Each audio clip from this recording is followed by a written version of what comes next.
ఆత్మీయ గోసేవకులారా, గోభక్తులారా, గోమాత యొక్క వైభవానికి సంబంధించినటువంటి ఒక చిన్న కథ మీకు వివరిస్తాను.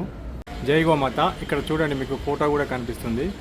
బ్రహ్మగారు జగన్మోహిని రూపతుల్యమైన అపురూప సౌందర్యవతి అహల్యాదేవిని సృష్టించిండు. తదుపరి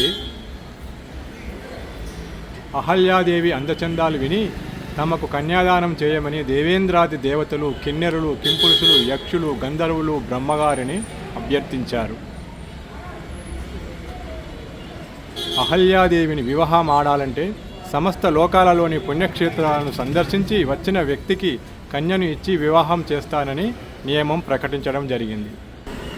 ఆ మాట విన్నంతనే దేవేంద్రాది సభికులు పుణ్యక్షేత్ర సందర్శనకు పరుగులు తీయటం మొదలుపెట్టారు. నింపాదిగా లేచిన గౌతమ మహర్షి మాత్రం గోవుకు ముమ్మారులు ప్రదక్షిణ చేయటం జరిగినది. ఒక గోప్రదక్షిణతో సమస్త లోకాలలోని పుణ్యక్షేత్రాలు సందర్శించినట్లేనని ముని బ్రహ్మగారితో సంవాదం చేయడం జరిగినది.